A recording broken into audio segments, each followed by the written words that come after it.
So author David Sobel is here tonight to give a presentation based on his new book, Best Bike Rides in New England. David will reveal some of his favorite rides, discuss the variables he uses when designing a ride. He'll explain how to design rides using online tools like Map My Ride or Strava. He's going to advocate for incorporating bike riding 3 to 5 times a week into your personal wellness goals. And he's also going to suggest a great ride in or around your community. I think in this case, he's focusing on the sort of Merrimack Valley area. So David is a professor emeritus in the education department at Antioch University, New England. He consults and speaks widely on child development and education issues for schools, environmental organizations, and the National Park Service. David lives in Harrisville, New Hampshire. I believe he's the author of 11 books now, but he can correct me on that. And David is an avid bike rider. So let's give David a big virtual round of applause for joining us here tonight.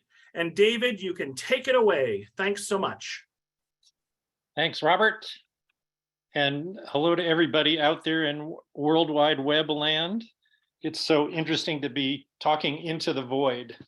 As Robert says, I'm thrilled to do this. This is the first time I've done a talk about this book. The book came out on November 1st. It was a great pandemic project to work on this book. I'll talk about that a little bit later. And I hope to encourage you to pick up this book or at least try out some of these rides. And I'll explain how you can do that.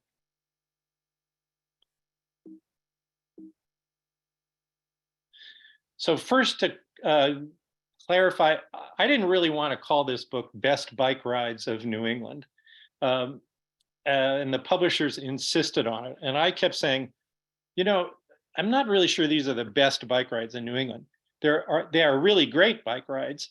But if you were really doing best bike rides, it would have to include the Cape Cod Rail Trail and the Shining Sea Rail Trail and the carriage trails on Acadia National Park, and a Champlain Valley bike ride, which is a great place to ride. And I didn't include one. I always felt guilty about that. But they are really great bike rides. And they are, I have to get rid of something here.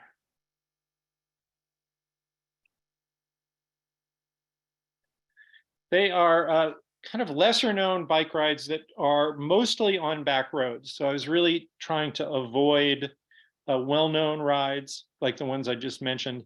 And I really wanted back roads, gravel roads, rail trails, some single track, but things that are off and away and that explore the lost and hidden corners of New England. So this book is as much about exploring hidden corners as it is about biking. And in this image, there's the town Pound in Lineborough Center, New Hampshire. And my favorite place name in New England, Rattlesnake Gutter Road. There is a bike ride that goes through Rattlesnake Gutter that's very cool.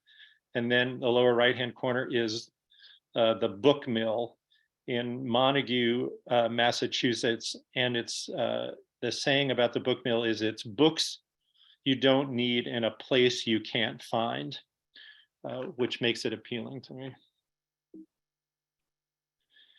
So the book is not about bike rides for the spandex riders in the Peloton in that upper right-hand corner image that want to go out for a quick 40 miles after work and before sunset. They just want to kind of pound out the miles.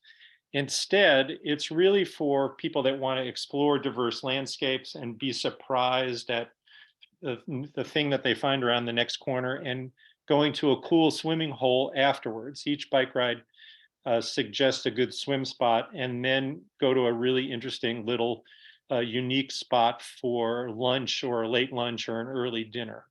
So it's that combination of bike, swim, and nosh that I was aspiring to. And so much more that feeling of the 3 folks in that lower left-hand corner. So here's some of the parameters that I use when I design bike rides. So they're of a moderate length. They range from 10 to 25 miles, so they last about 1 to 3 hours. I'm not trying to go fast. I'm trying to, engage with the landscape. I'm really into loopification. I do not like going out and back. I always want to create a loop, and part of the challenge of designing a bike ride is coming up with a good loop. There's supposed to be landscape diversity. So by the end of the bike ride, you should feel like you've been a lot of different places, marshes and meadows and seashores and hilltop villages, and as illustrated here, coastal views and funky abandoned homes.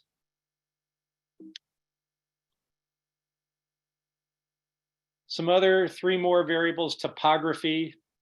There's going to wind up being some topography, usually often about 500 feet of elevation gain, sometimes up to 1,000, hardly ever more than 1,500 feet in the course of a ride. That's wussy for a lot of people, but for me and for my wife and I, who I'll talk about in a minute, that's what we like, is rides that aren't too aerobically stressful. Really into architectural integrity and lost villages.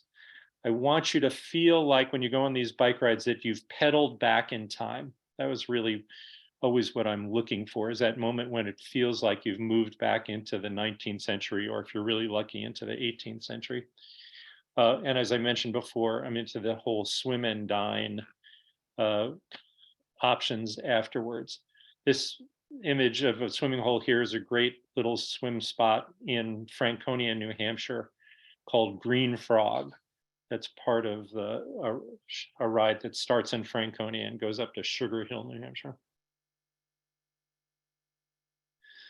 So here's myself and my wife. I'm 73, she's 63. We're mostly retired, not completely retired, but mostly retired. That's a great image of the lost hilltop village of Craftsbury Common in Vermont. Great place to find on a bike ride, though not in this book. There's not a bike ride that goes to this village in this book. And we tend to ride hybrid bikes. Those are our Trek hybrid bikes. Jen's got a gravel bike. I also have a mountain bike that I use on sandy trails on Cape Cod. So we are not road bikers. And so if you're a road biker, you probably like some of these rides, but they're not tailored for you.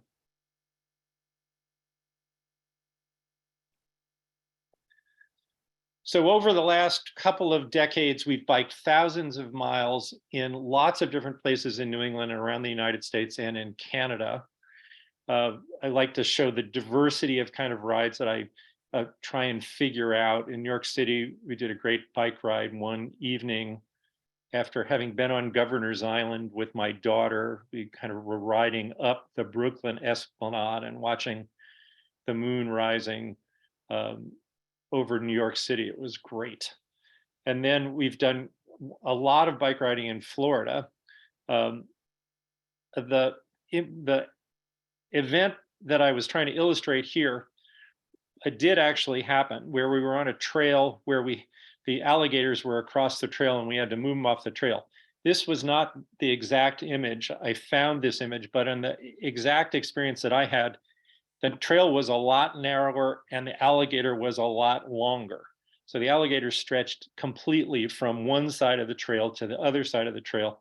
And it was an interesting puzzle to figure out how to get the alligator into the swamp and off of the trail. I basically had to put the bike between me and the alligator and nudge its tail and hope that it didn't thrash around and chomp on my bike. We've done longer bike rides in Canada. We did a great bike ride. If you don't know about this one, you're interested in multi-day bike rides, it's worth looking into this one. It's called the Petit Train du Nord.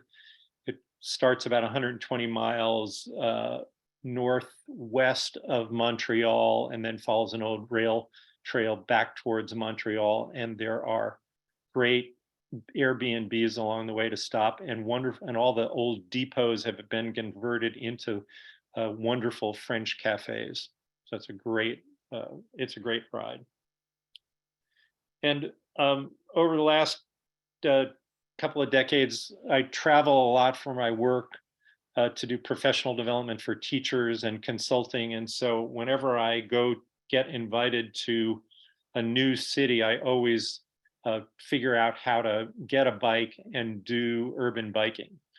So I've biked in Richmond and Roanoke and Cleveland and Duluth and Detroit and Jackson, Wyoming. And it really is a great way to get a sense of a new place, is to rent a bike and figure it out on your bike.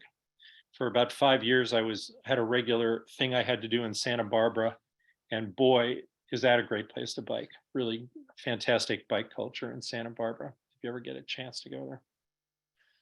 And then we've done a lot of biking in Wales and Cornwall and in the Cotswolds in England. Also, couldn't recommend it more highly. If you want to do bike vacations, the Cotswolds are absolutely perfect for mellow but interestingly challenging biking, and great and fantastic villages and pubs. We bike ride half of the year. In winter, we replace our regular 3 to 5 bike rides a week with 3 to 5 ski sessions a week. We love taking advantage of this short ice season, which is just about to end, at least for a little while. And I love to do kind of wild ice skating. And I love this image from last year of Echo Lake and Cannon Mountain on November 30th. It's part of choosing this active lifestyle as we age. Even though I'm got all kinds of replaced joints and arthritis in the rest of my joints, and we had busy work schedules before we were retired, we really tried to do the bike thing 3 to 5 times a week after work and on most weekend days. In summer, we bike. In winter, we ski. We biked for the last time about a week ago, and we skied for the first couple of times. The last couple of days, we had just enough snow up here to get in a couple of cross-country skis. Okay, enough of that. Let's get to the book and bike rides around here.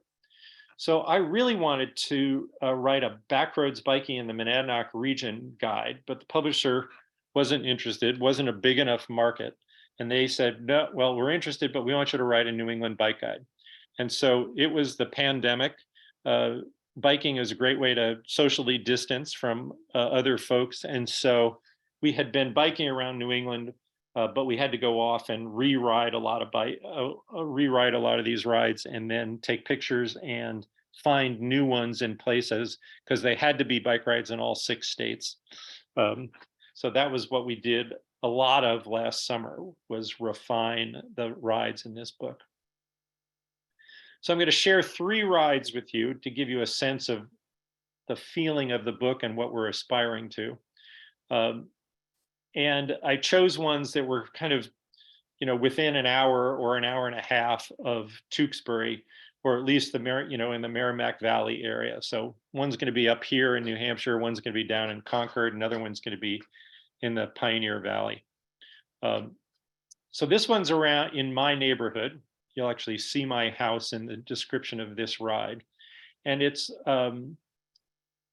fantastic because it's really a land of lakes around here in the Monadnock Highlands. So I think in this ride, you pass by about 8 different bodies of water, and you go through a number of lost villages. So this ride starts in the forgot this part we're going to do. So each ride comes with a map. And in this case, the description is, I'll do the description of the longer ride, but you could also break this down and do either of the 2 shorter rides that are described. And each ride comes with an elevation profile. This one's about close to 1,500 feet. So that's on the upper end of what we normally do. So 19 miles, 1,500 feet of elevation gain. We're going to start in the lost village of Chesham, New Hampshire. Not much to it. There's the school and this old depot, and you can see the rail bed stretching away into the distance. This ride doesn't follow this rail bed, but some of the other rides in this book do follow this same rail bed in different places. So this is the first lost village. From here, you're going to pass a couple of ponds and then climb a dirt road, Seaver Road. a good 300-foot climb probably. And as you get to the top, you start to get these expansive views of Mount Monadnock. So this is a great Monadnock views ride. It happens half a dozen times at different places. You get different views from different places, which I really like to figure out how to make the views thing happen. After that Monadnock view, you're going to do a little downhill, and then you pass by Child's Bog. There's another Monadnock view in the distance. My wife's actually going the wrong direction for how I'm narrating this, but that doesn't really matter. From after Child's Bog, you're going to take a little jag, a little bit of a lollipop up to a place called Nelson Village. Now, Nelson Village is a classic hilltop lost village. And what happened, a little bit of New England history. What happened in New England history is that early village settlements were on hilltops, and they were on hilltops because it was breezier there, so it was less buggy. It was warmer there, meaning the growing season is longer on hilltops than in valleys, because cold air always drains down into valleys. So if you're locating your farm on a hilltop, then you've got a growing season that's up to a month longer than if you're down in the valley. And you've also got good prospects, so you can kind of see around you more. So then what happened after these hilltop villages got settled is that they moved, when water power started to happen and the center of business and industry went down into the valleys, the villages moved into the valleys, and the old hilltop villages got left behind. And you'll see this all throughout Massachusetts and Vermont and New Hampshire and Maine, where there's the old village center, and then the big town is down in the valley. So it's a beautiful isolated hilltop village. After you leave Nelson, you're going to pass a couple more bodies of water, and then you're going to arrive in Harrisville, a National Historic Landmark. This is the town that I live in. A really remarkably well-preserved town, worth a visit, even if you're not doing a bike ride. It's one of the best preserved small textile mill towns in New England. And it actually feels a lot like England because of the brick architecture and the tightness of the village. In each of these rides, I have a treasure hunt photo. So it's, as they're described in the book, there's an image that you have to find that I don't tell you exactly where it is. This is the treasure hunt image for this ride, and it's actually the town library, which is almost on a little island unto itself. I'm a big fan of town libraries. Whenever my wife and I are on bike rides, we always stop in at the town library. There are usually architectural gems and great places to stop and browse. After Harrisville, there's a long drop and then a long climb, and up to kind of passing along the edge of Dublin, New Hampshire. And then you're on the shores of Dublin Lake for a couple of miles, at kind of right in the shadow of Mount Monadnock. This is actually not a photograph, but a Rockwell Kent painting, because Rockwell Kent spent a bunch of summers painting at Dublin Lake. And so you go along this beautiful back of the lake road for at least a couple of miles. Great place to sneak a swim if you feel like it. From Dublin Lake, you are on the highway for about a half a mile, and then you plummet around a corner down a hidden dirt road, which is one of the great downhills in the whole book. It's this long, almost a couple of miles, very gentle downhill through a hemlock tunnel. And then at the end of it, here it is, you're coming out of that hemlock tunnel and emerging in shockingly green meadows. Take a left, you wind up passing my house, an old 1789 cape in the center of another lost village. It's so lost you wouldn't really even recognize it as an old village center. It's called Pottersville, because there were a lot of potteries in this area. And then you're done with the ride.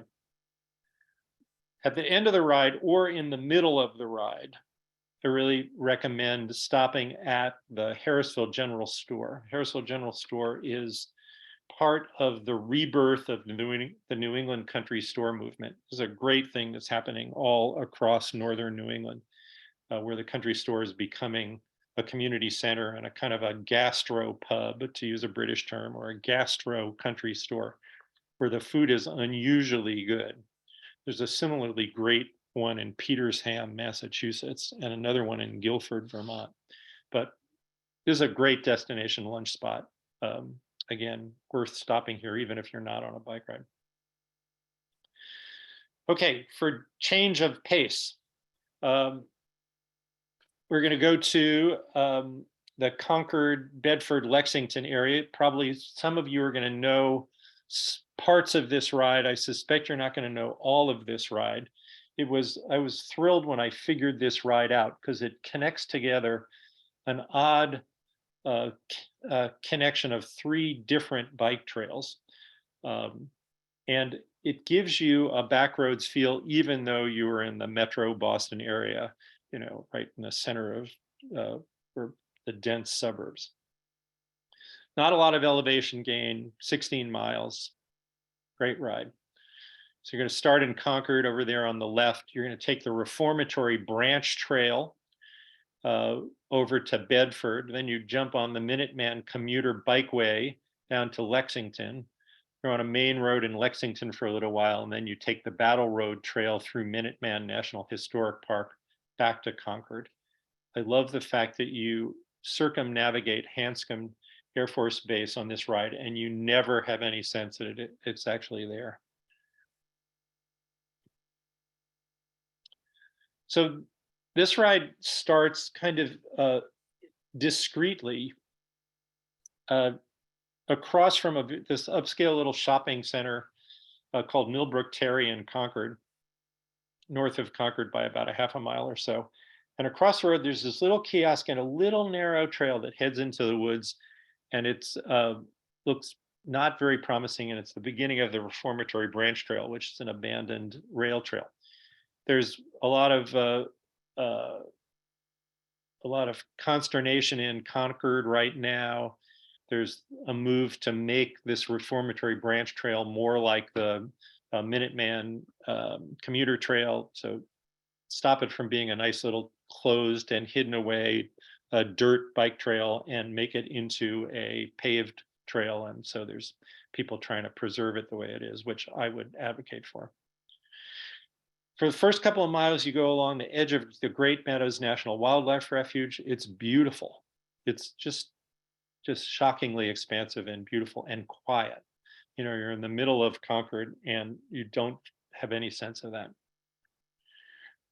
You eventually get to the Bedford Depot, where you get on the Minuteman Commuter Bikeway, and the whole feeling of changes. So this whole notion of diverse textures and being in different places, this bike ride does this to the perfect degree.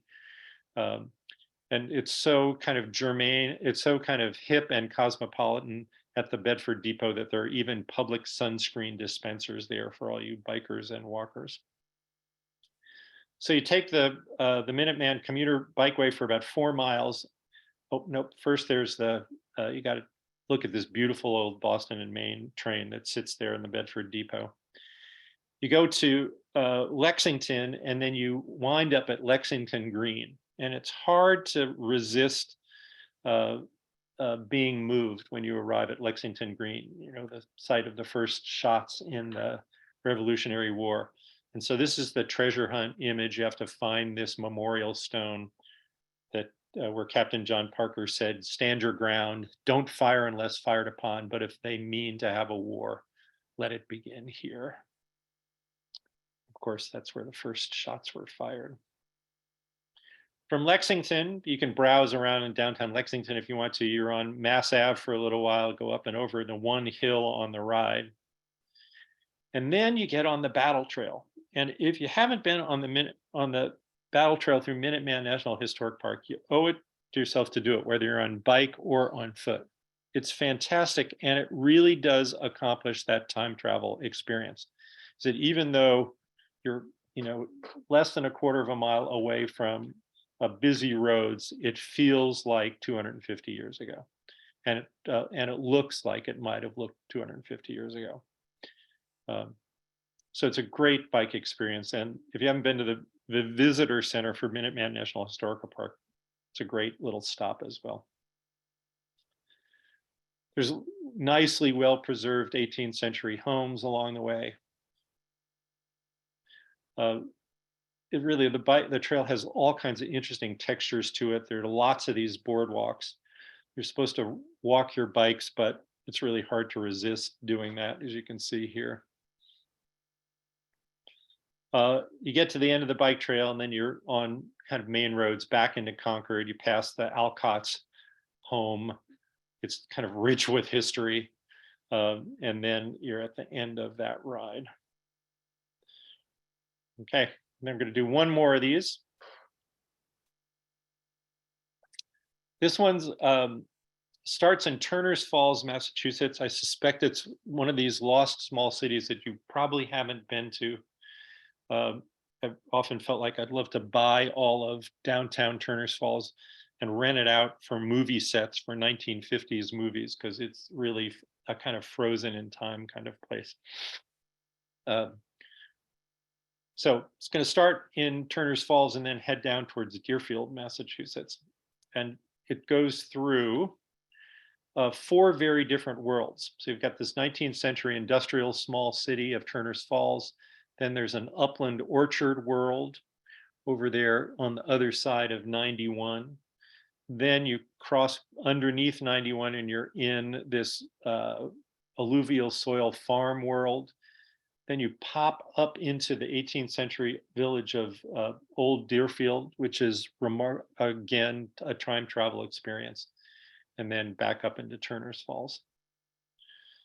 So there's this great bike trail along the Turners Falls Power Canal. This was a canal that provided water power to these mills, mostly paper mills, in the mid-19th century. Many of them now abandoned. If you've got a tech startup and you're looking for cheap real estate in a cool, slightly cool, out of the way place that's slowly becoming Brooklynified, this is it. So the bike trail in Turners Falls goes on for longer than you think. You cross the Connecticut River, you go through a little edge of Greenfield, Massachusetts, you cross over 91, and then you climb up into Orchard World. And there's this beautiful ride through upland orchards.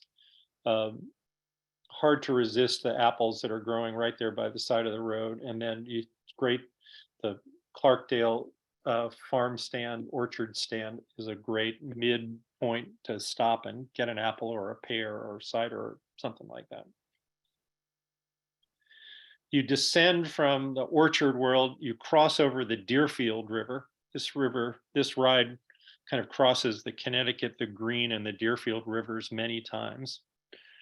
You're on the lower stretch of the Deerfield River here. And after this, you go out into alluvial soil farmland, absolutely flat as a pancake. Every kind of imaginable thing growing out here, from potatoes to strawberries to daylilies to, yes, that's cannabis there on the left, to corn. And there are these spectacular old weeping willows, really classic old weeping willows out there in these extensive meadows. And then you pop out of those farm meadows that you can see there into the hoity-toity world of Deerfield, home of Deerfield Academy, very shishi, but also home of Old Deerfield Village, which is again, another remarkably preserved New England village, a lot of 18th century homes. So it's really interesting to go from the 19th century industrial world of Turners Falls to the 18th century world of Deerfield, Massachusetts. So there's this long alley of maples and well-preserved homes. And it's just a great feeling to ride down this wonderful main street. It's interesting to note that whenever you get that sense of a historic feeling, like, oh, this is really a beautiful road, or oh, this feels like long ago, what you're responding to often is the fact that there are no power lines. And power lines really do uh, drag you out of historical feeling places into the 20th and 21st century. So you do Deerfield, got to do a big state highway for a mile or two. Oh, you do Deerfield, and you see all this remarkably nicely preserved colonial architecture. I love this blue house, but just all kinds of great color combinations and historically accurate architectural features. And then you go around a corner, and then you're in this unexpected world. This East Deerfield rail yard that you glance by on this road is one of the biggest rail yards in New England. And it's completely surprising. That's what I mean about going around a corner and being surprised.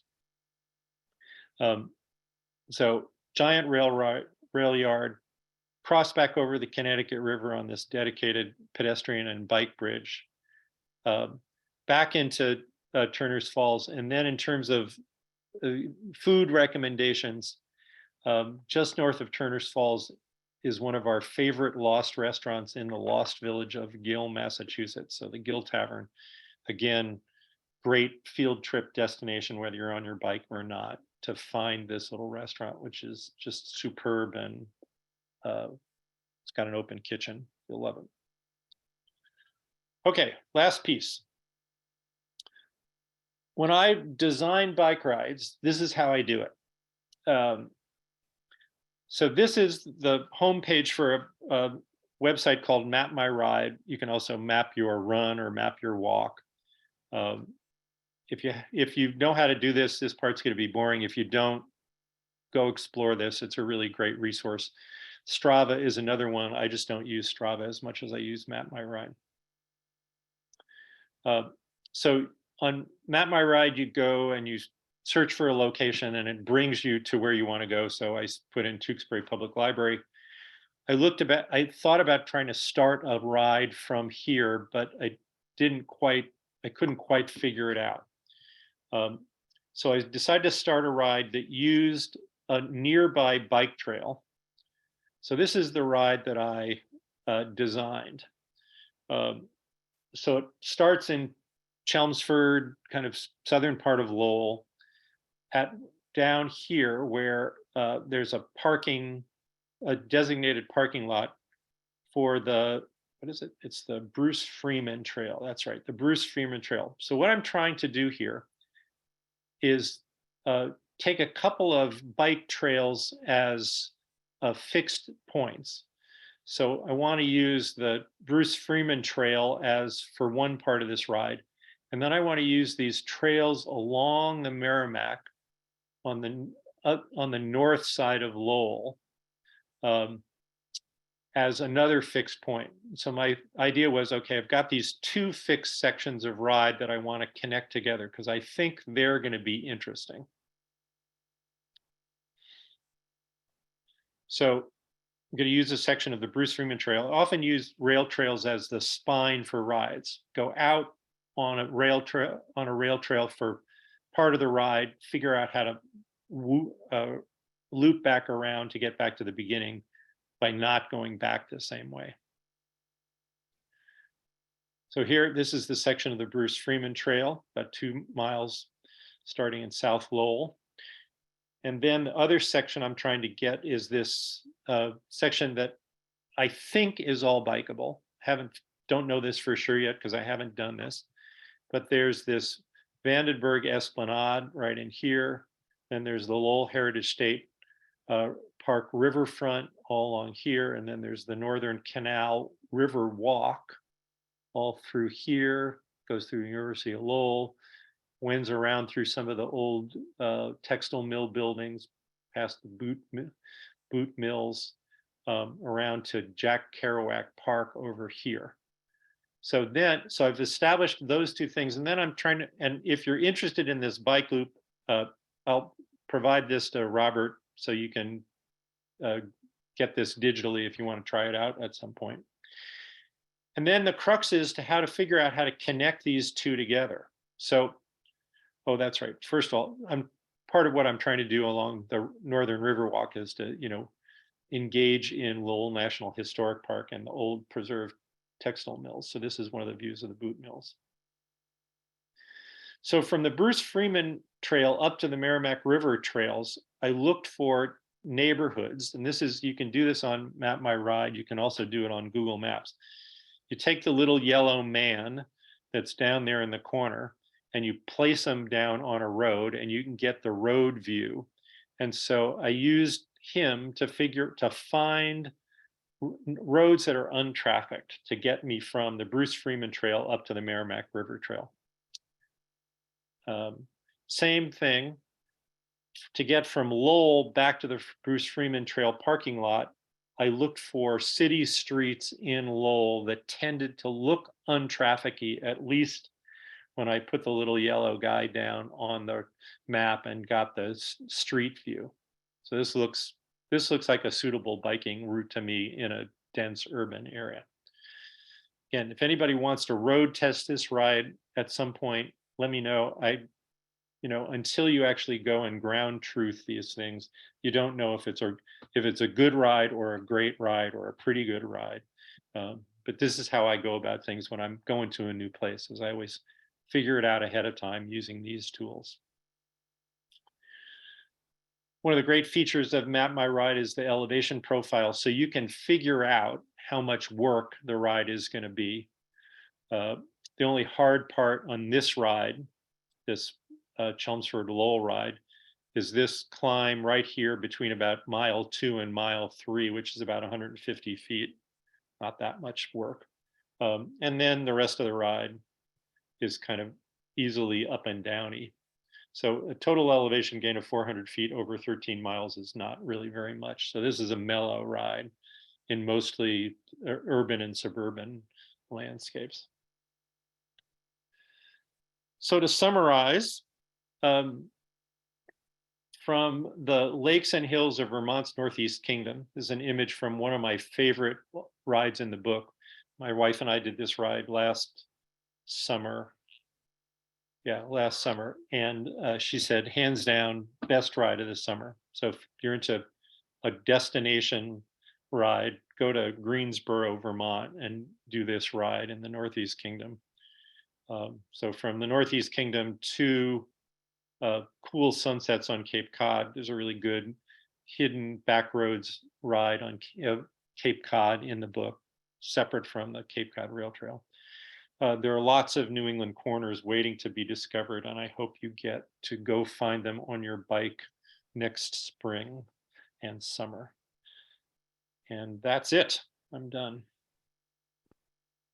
So David, wonderful job as expected, and great timing as well. So folks, we're going to take roughly 15 minutes of audience questions, and I think I'm going to spotlight David so you don't have to look at me. So if you have any questions for David, please get them into the Q&A. If you have any comments for David, get them into the chat, and we will try to address them all now. So let's see here. Joanne asks, in Florida, this was one of your first slides, did you bring your bikes or did you rent them there? Yeah, I am a big fan of renting bikes. So we fly to Florida a lot to visit my wife's parents. Her father just died. We did a lot of bike riding in Gainesville, Florida, and we go to visit her mother. She's in Naples, Florida. We have figured out the bike shops where you rent bikes way easier. Bikes are really, you can get really good bikes. It's not that expensive. And if you're flying some way, you're not going to bring your own bikes. So you can almost always find a good bike rental place in any good sized city in the United States now. Stephen would like to know, does your book tell folks where to park when they start their ride? Yes, I'm very precise about that. There's both a narrative description in the book, and then there's also a kind of a blow by blow, very quick synopsis of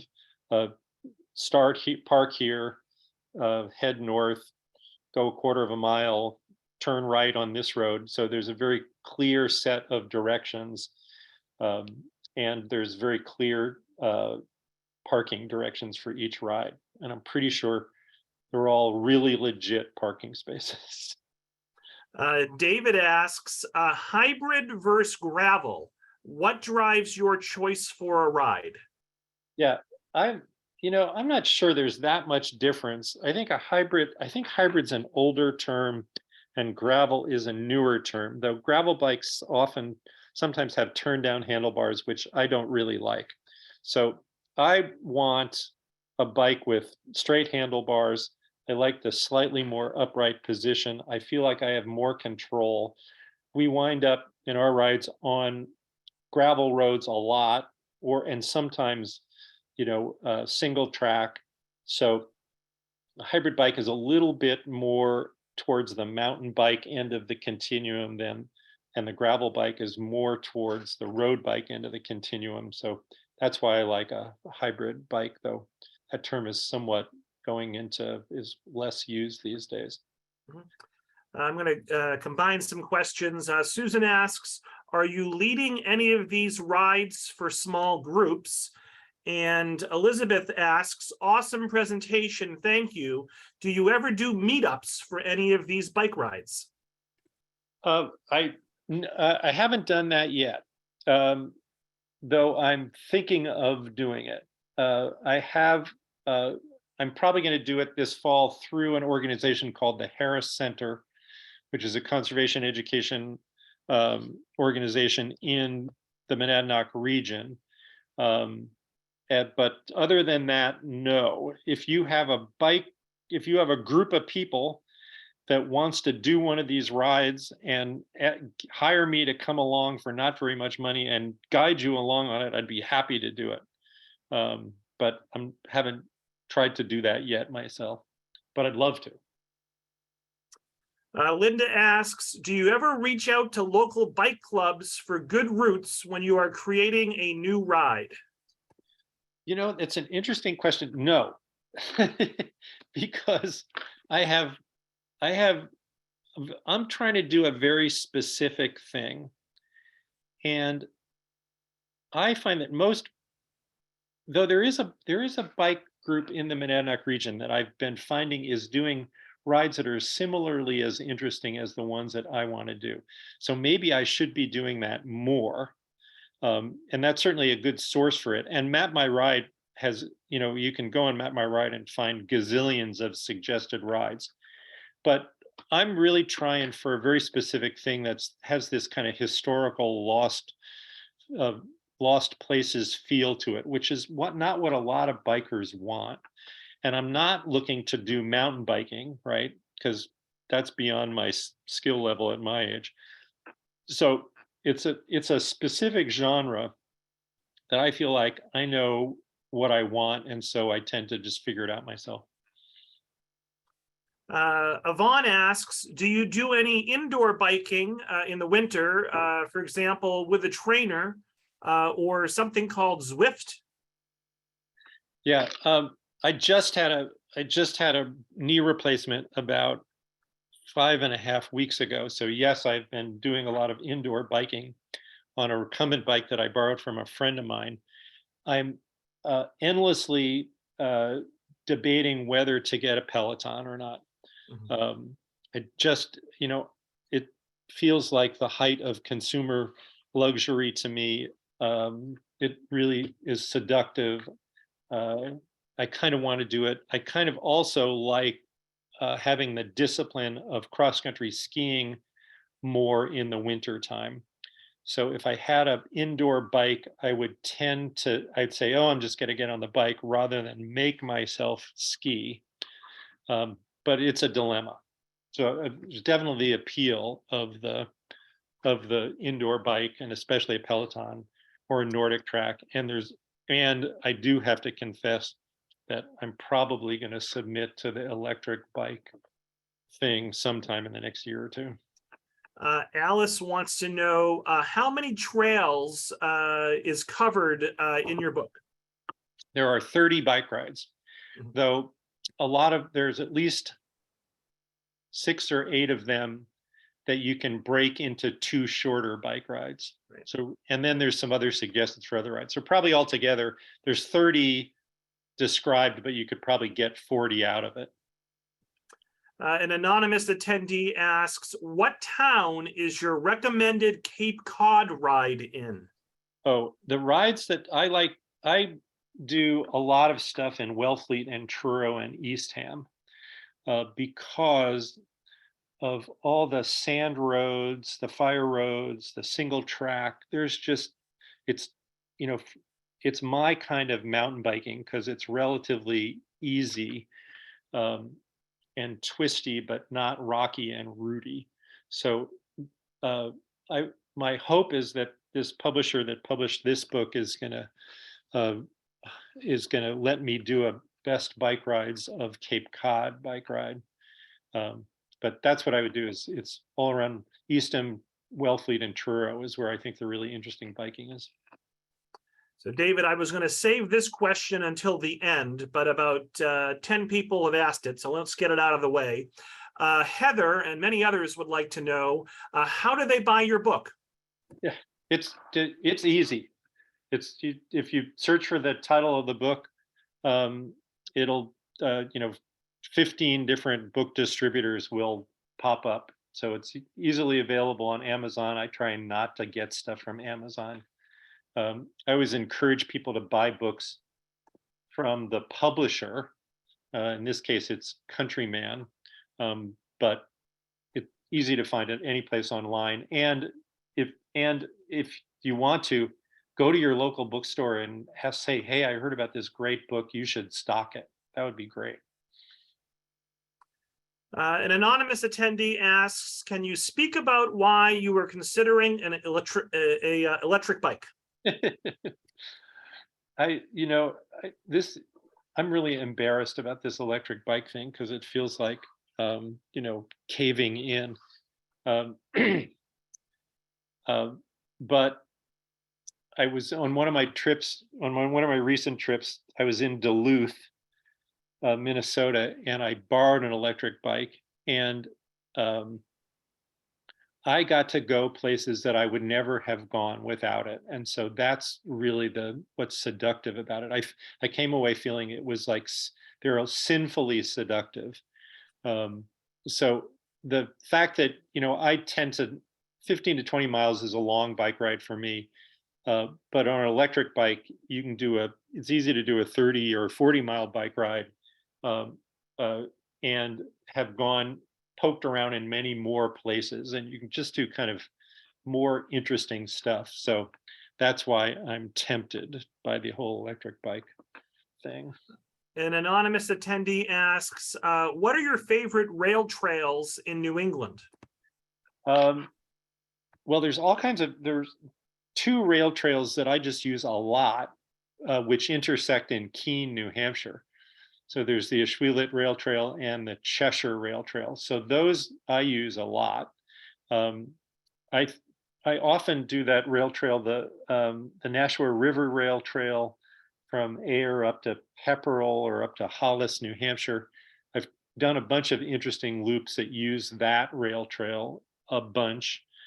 There is a fantastic ride in the book. I was so surprised by this ride that starts in Adams, Massachusetts, and uses the Ashwiltacook rail trail that goes south from Adams down towards Pittsfield, Massachusetts. And there's a great way to loop it that is spectacular. I was really surprised by that bike trail. There's a really good rail trail that kind of follows the old New Haven Canal. It's a canal trail that goes from New Haven up to up to the Farmington area. That's surprisingly pretty. And then there is a ride in the book on the Airline, which is kind of a lesser known rail trail that goes kind of in northeastern Connecticut. And the ride in the book, it's called the Airline. And the ride in the book is a really good bike ride that uses the Airline for part of it. So that's some of the, the Cape Cod Rail Trail and the Shining Sea Bike Trail. Those are well known. Those are great trails as well. So David, you have 30 rides. There are, I think, 6 New England states. I'm embarrassed if I'm wrong about that. So is it 5 rides per state, or how did you divide the book? Yeah, because I really wanted to write, I said, I really wanted to write a Monadnock region book. They said no. I said, well, how about a New Hampshire and a Vermont book? They said no. I said, how about New Hampshire, Vermont, and Massachusetts? They said no. So there's 7 each in New Hampshire, Massachusetts, and Vermont, 4 in Maine, 3 in Connecticut, and 2 in Rhode Island. So Gotcha. not evenly distributed. Deb asks, does your book include links to find the rides online for navigating? So this was a great debate between me and the editor and the marketing folks. I said, come on, this is really easy to put the Google Maps digital map in there, the link to it, or the link to the Map My Ride, and they didn't do it. And so no, and I apologize, because I thought everybody's going to want that. So after tonight, I will email my editor. I'm going to email the editor and say, this is what people wanted. We goofed. If there's a second edition, we should include it. There you go. Raza says, but I'll tell you, yep. if you actually, I don't know how to, I'm not sure quite how you do this, but if you go on Map My Ride and you search for my rides, I think if you search by my name, you will be able to find the digital map for all of these rides that are in the book. So you wouldn't know which ones are in the book, but I think you can, if you did a little bit of searching, or I'll figure that out. If you really want to contact me, and I'll figure out how you can find them, because I think that's what ought to be available for folks. Raza says, we just bought your book and cannot wait to try these trails. Thank you so much. Yay. Rachel says, great presentation. I'm looking forward to reading your book. When is, quote, open season for spring riding in northern New England? Would you say that begins in April or May? Yeah, so I'm really into stretching ski season as well as bike season. So we stretch bike season as long as possible into the fall. So that's why we did a bike ride last week. So in December, and we start biking in March, as soon as roads are dry. If you're not into stretching and being cold, then April is a great time to bike ride, though it tends to be, I would say the last 2 weeks in April are some of the predictably nicest weather in New England. So, but you don't have to wait till May. Like second half of April, bike riding is great. Clark says, holy cow, I can't wait to buy this book and plan a few weekends riding these trails. And Clark does have a question. Do you have any recommendations for inns or bed and breakfasts? I did, yes, but I didn't put those in the book because I focused on the food and swim stuff. But in terms of yes, for one inn that I highly recommend is the Highland Inn. The Highland Inn in Greensboro, Vermont. So one of those best rides that I refer to starts in Greensboro and goes in a big loop around Greensfield. But the bike riding around Greensboro and Craftsbury, Vermont is spectacular. And it's the Highland Lodge, actually, that's what it is. The Highland Lodge is a great place to use as a bike base. So folks, we're going to start to wrap it up in the next few minutes. If you have any comments you want to leave for David, letting him know if you enjoyed tonight's presentation or not, you can leave those in the chat now. And we're going to go with a few more questions. So Jerry had a similar question that I think you've answered. An anonymous attendee says, this book sounds great, and I'll be dropping hints for a Christmas gift. Linda says, I requested the book from the library. There are many copies in the consortium. Alice says, thank you so much for this presentation. Let's see here. Francis asks, when you bike on the weekend, do you have any preferred time of day that you ride? Yes, we always, we tend to ride, or I like to ride midday, unless it's hot, and then, morning or evening or later in the day.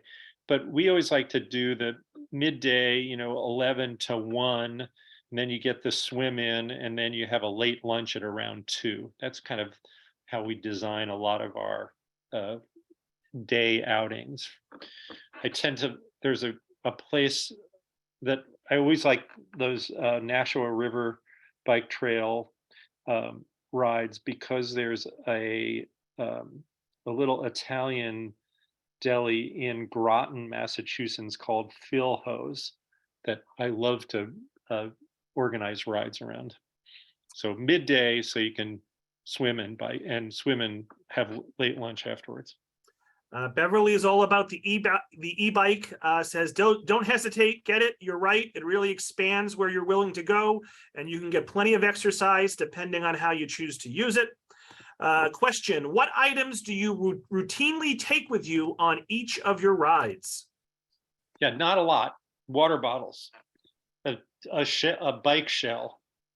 I don't, I ride with a tube, but I don't wind up fixing my own flats very often. So a bike shell and a water bottle, a lot of water, and bike gloves. That's about it. We had someone ask if you had a website or a email distribution list that you want. Do you want to plug anything, David? I don't have I do have a website, though it doesn't have anything about this book on it.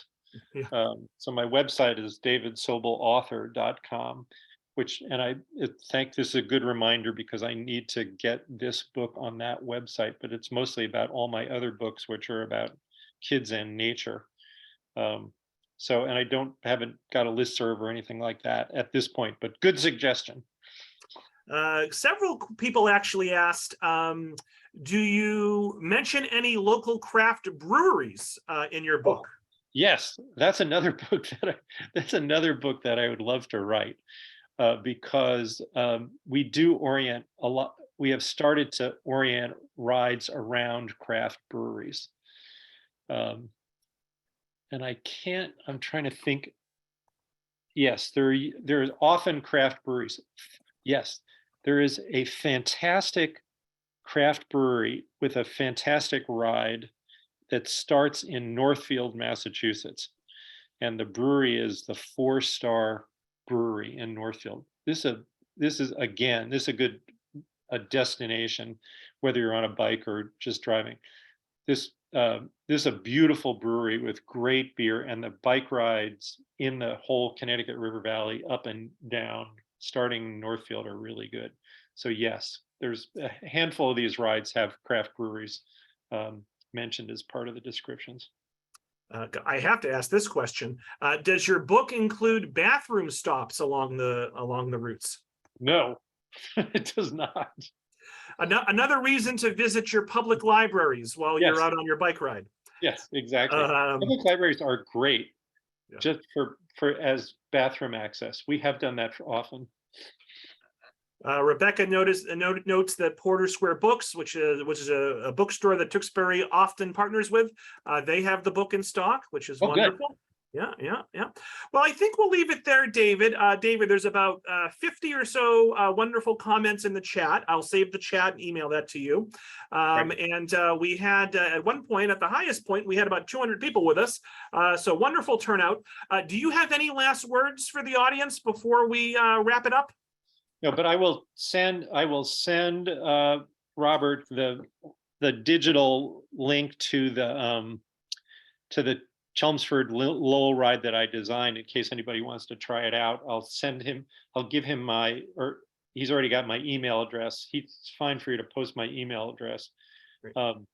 And if you want to contact me and ask me about accessing the digital files on Map My Ride, I will figure out how you do that. Great. Well, folks, thank you all so much. Look for an email from me tomorrow morning, first thing, with a link to this recording, a link to a feedback survey, and information about some other upcoming virtual programs that the Tewksbury Library is hosting. And also in that email, I'll thank the other partnering libraries. Yeah, so we'll end it there. David, thank you so much. Wonderful job as expected. And I hope everyone enjoys the rest of their evening. Thanks so much, everyone. Have a good night. Thanks, Robert. Yep. Bye, David.